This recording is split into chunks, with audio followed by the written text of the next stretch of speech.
Gəlir indi insert menüsünə.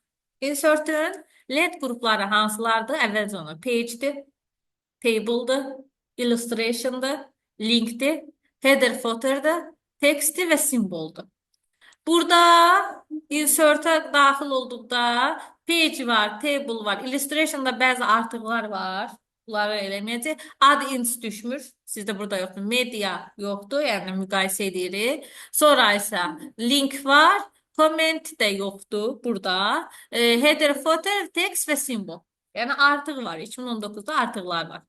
Gəlir indi bir-bir hansı lent qrupları və nələr istifadə edəcək, onlar haqqında danışmağa. Birinci gəlirik, bunu biraz yaxınlaşdırım ki, siz görə biləsiniz. Demək, birinci gəlirik cover page. Cover page nədir? Cover page şablonlar əlavə edir. Məsələn, siz sənəd yaradırsınız, öz üstünü kitab yaratmırsınız öz çapınızda. Buradan bunu əlavə edirsiniz. Məsələn, üz qabıqlarını təyin edirsiniz. Belə bir sənəd yaratmırsınız. Belə bir şey eləmək istəyirsiniz. Artıq sizin sənədinizin üz qabığı bu formadadır. Buradan müəllif nədən bəhs edir, onu yazarsınız. Məsələn, məndə burada yazılıb müəllifin adı bu rejimdən çıxıram. Bu qalıb bu rejimdə harda absus görür göstərir bizə. Hə. Nələr haqqında bəhs edilir və s. Bu onun nə olur? Üz qabığı. Cover page nədir? Üz qabığının, şablonun təyin edilməsidir. Sonra gəlin bura. Bunu burada kursorun baxın. Blank page boş səhifənin əlavə edilməsi. Boş səhifənin əlavə edilməsi kursorun olduğu yerdən asılı olaraq dəyişir. Mən hara əlavə edirəm boş səhifəni? Məsələ odur. Sənədimin, sətrimin, baxın fikir verin. Bunu bir dənə belə uzaqlaşdırım, fikir verin. Mənim kursorum sənədimin əvvəlindədir. Yəni səhifəmin lap başındadır. Düzdürmü? Mən blank page elədikdə diqqətli olun. Baxın, blank page elədikdə kursordan əvvələ atdı. Yəni artıq mənim fikir verin, birinci səhifəmlə ikinci səhifəmin arasında bir dənə səhifə əlavə edirdi. Gördünüzmü? Gəlirəm baxın fərqə. Kursorum sənədimin ortasındadır. Baxın fikir verin, sənədimin ortasında qoydum kursoru. Yenə blank page elədikdə nə baş verdi? Götürdü kursor olan hissəni, saxladı yerində, kursordan yuxarı olan hissəni. Kursordan aşağı hissəni atdı aşağı və onların arasına, baxın fikir verin. Fikir verin, neynədir? Bir dənə səhifə əlavə elədi. Başa düşdünüzmü? Yarısı burada qaldı, yarısını bura atdı. Kursorun da aşağıya da birləşdirdi də o bir hissəni. Bura götürdü, neynədi? Yeni bir səhifə əlavə edin. Ctrl Z-i basdıqda fikir verin, birləşdi artıq. Ctrl Z-i basdıqda artıq birləşdi. Bəs mənim sənədimin sonundadırsa kursor. Baxın, sənədimin deməyək, səhifəmin deyə. Səhifəmdə axırıncı sətirdədirsə, buradadırsa, mən blank page elədikdə nə edəcək? Təbii ki, ondan aşağıda eləyəcək. Başa düşdünüzmü? Sənədimdə səhifəmin ən birinci sətrindədirsə kursor yuxarıya əlavə edir. Ortasındadırsa ikisinin arasında əlavə edir və yarısını bura, yarısını bura atır. Ortasında bir dənə təmiz vərəq olur. Sonundadırsa ondan sonraya boş səhifə əlavə edir. Bunu elədi. Bəs page break nədir? Page break kəsmək deməkdir. Nə deməkdir? Mənim kursorum burada qalıb. Kursorum burada qaldı. Mən page break elədikdə baxın, ondan bundan aşağı olan hissəni atır növbəti səhifədən başlayır. Bundan bu qədər olan hissə bomboş qalır. Başa düşdünüzmü məntiqi? Page break-lə bitdi. Gəlir indi table-a. Cədvəl əlavə edilməsi. Table haqqında bir dənə bu soru bura əlavə edin, boş səhifə əlavə edin. Başlayaq burada danışmağa.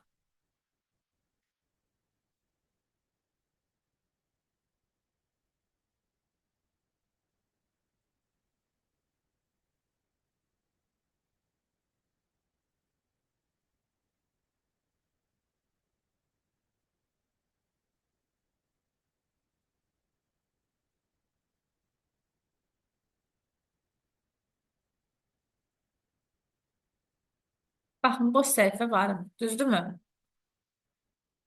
Hal-hazırda mən buradayım. Table-ı əlavə etmək istəyirəm. Table-ı əlavə edən zaman bura birinə kliklərdə nə baş verəcək? Belə bir mi açılacaq? Pəncərə açılacaq. Buradan sizə özünüz sütun, sətir, birinci özə təyin elədiyim, baxın fikir verin. Sətirlərin sayıdır. Bu isə, baxın fikir verin. Bu 1 vurulsun 2. Nə deməkdir? 1 sütunun sayıdır, 2 sətirin sayıdır. Başa düşdünüzmü? Burada verilən birinci sütunun sayını qoyulur, sonra sətirin.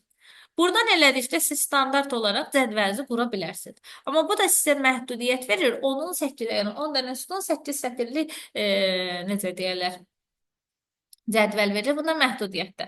Gəlir burada insert table əlavə edirəm. Insert table'da belə bir pəncərə açılır. Number of columns sütunun əlavə edilməsi, number of rows sətrin sayının əlavə edilməsi. Mən götürüm buraya yazım 777, OK basım. Deyir ki, siz maksimum 63 dənə sütun əlavə edə bilərsiniz sətrinizə. Deyirəm OK, 7 basıram. Sətirə də deyirəm ki, mən çox verirəm. 9999 verirəm məsəl üçün. OK vururam. Deyirsiniz 32767 sənəd əlavə, səhifə sətir əlavə edə bilərsiniz. Ondan çox əlavə edə bilməzsiniz. Mən də deyirəm OK. Silirəm. 9 qoyuram. Bu avtomatik doldurulmadır. Məzmunun, yəni sətrin eni, uzunluğu və s. məzmunu haqqında, pəncərədə görmə rejimi haqqında bu rejimdir. Gəldim, bu üzrə belə bir cədvəl əlavə etdim. Gəlim, indi insertdə bir də başqa bir şey var. Bir də nə var burada? Draft table. Draft table nə deməkdir? Əllə özünüzə cədvəl çəkdirirsiniz. Belə bir çəkirəm. Sonra isə bunu buradan belə çəkirəm. Özüm belə çəkirəm. Buradan bunu belə bir şey çəkirəm. Yəni əllə özüm üçün xətlər çəkib bölə bilirəm. Yəni başa düşdünüzmü? Bu draft table'dır. Ctrl Z eləyirik və silirik gedir. Gəlirik daha sonra isə nəyə? Convert text to table. Convert text to table bizdə hal-hazırda aktiv deyil. Çünki mən hər hansı bir mətni yazmamışam və mən onu seçməmişəm. Gələk əvvəl bu cədvəlimizi elə bir dənə silək, seçək bunu, silək. Bir dənə elə buradan cədvəl yaradaq. O cədvəlinə başlayaq işləməyə. Convert text to table nədir? Əvvəlcə mən yazıram ki, məsəl üçün, klaviaturamın dili nə dilindədir? Azərbaycan dilindədir. Tamam. Yazıram ki, burada ad,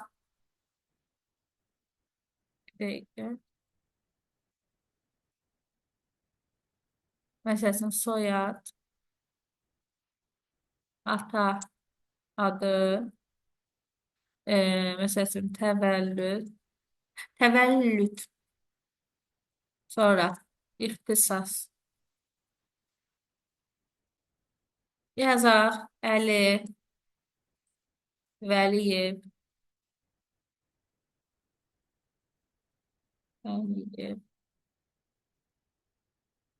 Vəlioğlu.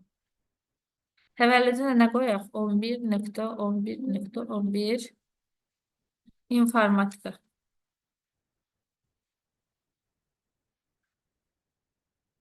Sonra Vəli Beycül Əliyev. Düzdürmü? Əlioğlu. Bunu da qoyaq 12.12.12. Bunu da qoyaq tarix.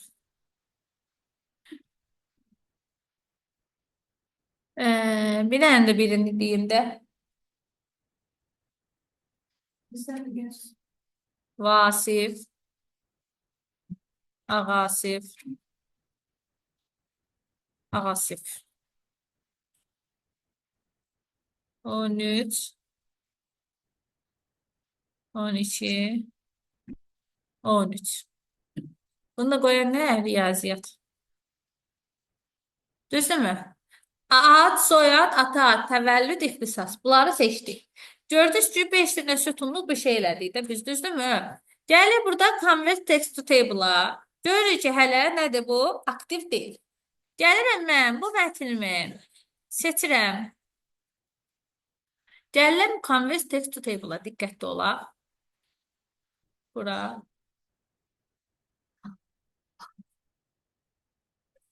Aha, convert text to table elədikdə mənə deyir ki, 5 sütun 4 sətirlikmi cədvəl istəyirsən, özü avtomatik vergülü başa düşür artıq. Başa düşdünüzmü? Bu nə edir? Necə başa düşür? Deyir ki, paragrafla mı getsin, table'ın boşluğuna mı getsin və komanda ilə mi getsin? Komandada bu onu əmri boşluq kimi başa düşür. Hər hansı bir mən vergülümü qoysam, ulduz qoysam, plus qoysam, onu nə kimi başa düşəcək? Sütun kimi, yəni bölgü kimi başa düşəcək. Sətir və yaxud sütun kimi bölgü düşəcək. Deyirəm, okey. Götürdü, nə elədi məncin? Ad, soyad, ata, ad, təvəllüd, ixtisas qoydu. Əli, vəli, vasif bunların haqqında götürdü, nə elədi? Cədvələ saldı. Yəni, convert text to table nə deməkdir? Mətnimizi cədvələ salınması üçün istifadə edilir. Aha, gəldi indi nəyə? Excel spreadsheet nə deməkdir? Və yazdı. Convert text to table elədi, avtomatik bizi cədvələ saldı. Gəlin Excel spreadsheet nə deməkdir? Avtomatik olaraq Excel-i bizdən açır. Mən burada nə dəyişiklik eləyirəm? Götürürəm buradan Enter-i basıram. Məsəl üçün də Vsyo. Excel-də yaratdığım sənəd, o Excel-in çünki xətləri və s. düşmür axı. Sən Excel-də bir dənə nəsə yarat. Götür onu Word-də, istəyirsən ki, Word-də olsun da bu cürə, düzdürmü? Word sənədi kimi olsun. Açırsan orada tərcümələr və aparırsan. Və orada bu cür olur. Yenə bunu üstünə 2 dəfə klikləyirsən, aktivləşir. Və yenə dəyişikliklər aparsan, OK bassan, klikləyirsən. Məsələn, burada yazım nələrsə, bura bastım artıq yenə də geri dönüş oldu, mətn kimi getdi.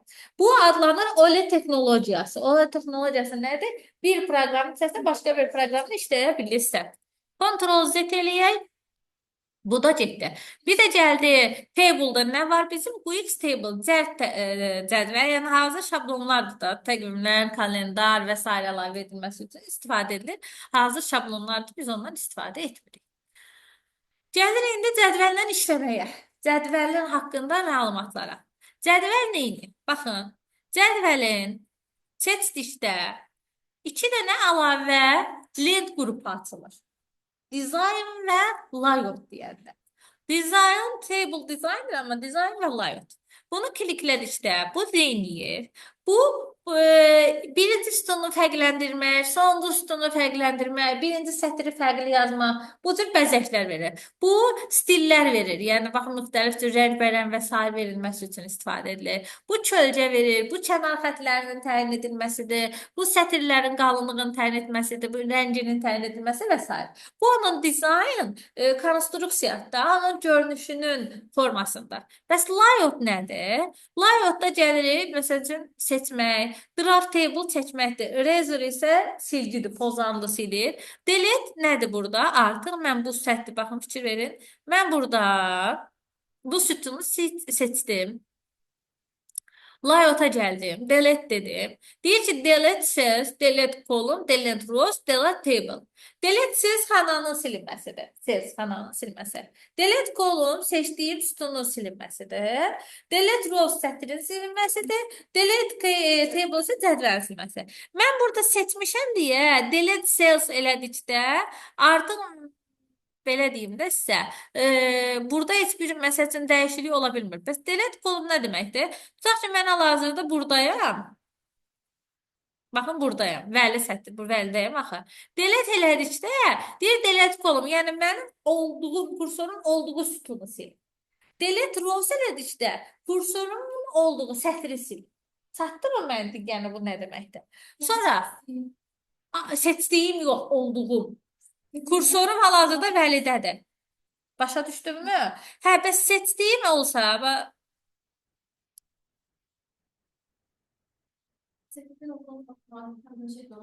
delete açsa olur. Buradan mən götürüb delete'i basdıqda için sildim. Backspace basdıqda onu sildim artıq onsuz. İndi o backspace'dən delete'in fərqini də deyəcəm onsuz. Aydın oldu mu? Yox, cədvəldə elə deyil. Insert above. Kursordan olduğu yerdən yuxarıya sətrin əlavə etməsi, insert below isə aşağıya əlavə edilməsi, insert left sola, right isə sağa əlavə edilməsi yəni. Gəlir əsas məsələ buradır. Merge cells xanaların birləşdirilməsidir. Yəni mən burada baxın fikir verin, bunu seçdim, bu sütunu seçdim. Ya da gəlin bunu seçək. Baxın bu xanaları seçdim. Dörd dənə seçdim.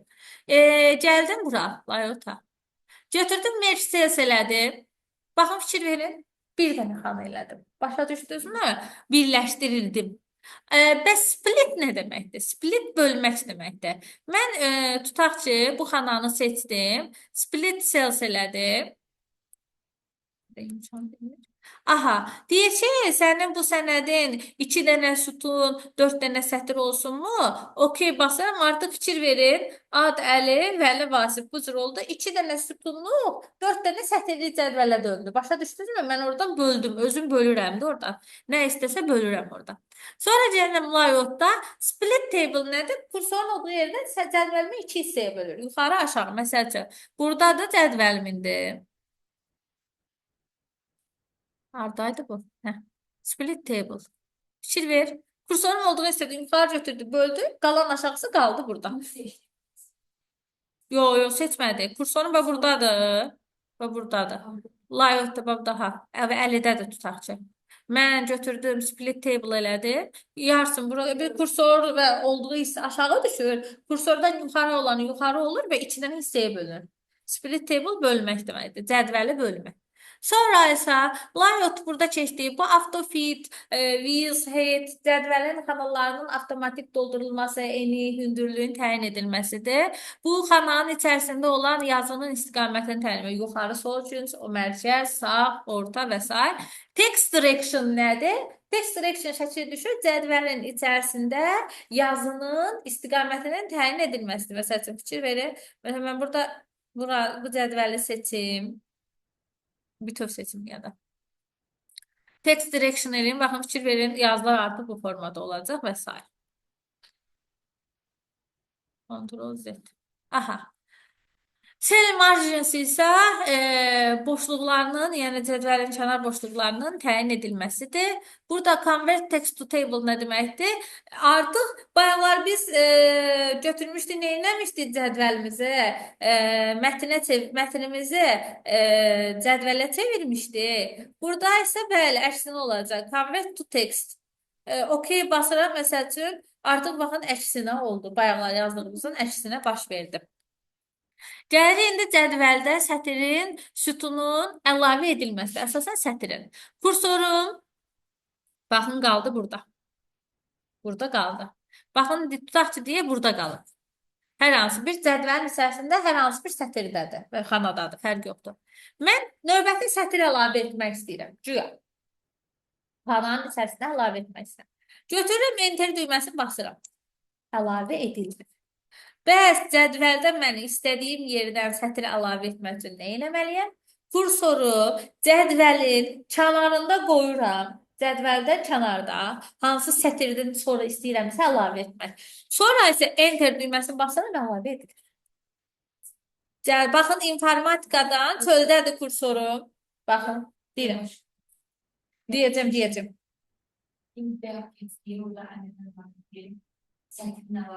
Hə, oradan bu əlavə qısa düymələrlə, klaviaturanın qısa düyməsi ilə izah edirəm də sizə indi. Oradan əlavə etmək başqa bir şeydir. Hə, o da var. Burada biz cədvəllə qısa düymələrlə işləyir, onu demək istəyirəm. Mən buradayam. Baxın, daxilində olsam, enteri bassam, cədvəlin enini artıracaq. Amma çölündə oluram, enteri basıram artıq. Nə edəcək? Bir sətr aşağı əlavə edirdi. Bir də, baxın, məsələn, mənə deyildi ki, sonuncu sətrini əlavə etməsini nə etməliyəm? Enteri basıram, olur. Bir də var, bəs mən buradayam, içərisində olanda, bəs nə edə bilərəm? Baxın, tab düyməsini basıram. Tab düyməsini basanda, baxın, yeridir. Bir dəfə də bastım, yeridir. Bir dəfə də bastım, yeridir. Baxın, fikir verin, yeriyir, gəlir, gəlsin indi. Gəldi mi bura indi? Gəldi. Ücə axıncı xanadayım axı. Cədvəlin sonuncu xanasında, içərisindəyəm. Tab düyməsinin başlığına növbəti sətr əlavə edəcəm. Çatdı mı fikrim? Hə. Delete-lə backspace onu göstərəcəm sizə. İndi mən buradayam. Siz deyə bilərsiniz ki, mən buradan tabı bassam, riyaziyyatdan aldığım növbəti sətrə əlavə edəcəm. Deyəcəm, xeyr. Tab buradan əlavə etdikdə gəlir, ondan əvvəl ondan sonraki olan xanaya gəlir. Hər dəfə basdıqda yeriyir. Axırıncı xanada olduqda cədvəlin axırıncı xanasında oldu. Tabı basdıqda növbəti sətr əlavə edir. Bəs tab kursorun axırıncı xanasının çölündə olsa nə olacaq? Əlavədə onda da götürür əlavə edir. Bir ki kursorun axırıncı xanasının içində və ya çölündə olub tab düyməsini basdıqda növbəti sətr əlavə edir. Amma enter isə hansı sətrin sonundadırsa Enter'i basdıqda ondan sonra növbəti sətr əlavə edilir. Tabda hə. Ara sətr əlavə etmək. Məsələn, mən burada qalmışam, deyim ki, indi tabı basım, ara sətrəsi içinə girəcək. Növbəti sətrin içinə girəcək. Bax, buradadır. Xeyr, əlavə etmirəm, Ləman. Bax, tab... Nə? Bax, tab buradadır. Buradayam indi, kursorun çölündəyəm. Tab düyməsini bastığımda növbəti sətr əlavə etmir. Gəlir bu xananın içinə girir kursor. Ama əlavə etmir. Beləmir. Ən sonda tab, ən son xanada qaldıqda tabı basdıqda əlavə edəcək. Bax, mən burada cədvəlimin ortasındayam. O ikinci sətrindəyim, üçüncü sətrindəyim, beşinci sətrindəyim. Tabı bassam əlavə eləmir. Axırıncı cədvəlimin axırıncı xanası haradır? Bura. Burada sən içində olub tabı da əlavə etsən, növbəti sətr əlavə edəcək. Çölündə də qalıb yenə axırıncının tabı bassan yenə sətr əlavə edəcək. Tab ancaq axırdadır. Çatdı mı fikrim? Enter isə harda qalsan qal, çölündə qal da bir şərtlə. Enteri bas, oradan əlavə edəcək. Gəlirik bir də nəyə? Mən cədvəlimi seçdim. Hə, bir də bir söz deyim də, buradan da əlavə etmək olur da, sətr, baxın, fikir verin. Buradan da plus işarəsini basmaqdan eləmək olur. İndi mən bu cədvəlimi seçdim. Normalda biz öyrənmişik ki, delete obyekti silir, backspace isə neyini? Mətni əsasən silir də demişik, düzdürmü? Burada əksinədir. Siz delete basdıqda cədvəlinizin içərisindəki mətn silinəcək. Amma backspace basdıqda bütün cədvəldən bir yerdə silinəcək. İndi baxın, fikir verin. Məsələn, mən cədvəli seçməmişəm. Onun hər hansı bir sütunu seçmişəm. Baxın. Seçdim. Seçdim. Delete basdıqda fikir verin, onun içindəki məlumatı siləcək. Ctrl Z edirəm. Backspace basdıqda o sütun ümumiyyətlə komple siləcək. Aydın oldu mu? Bunun fərqi də sizə?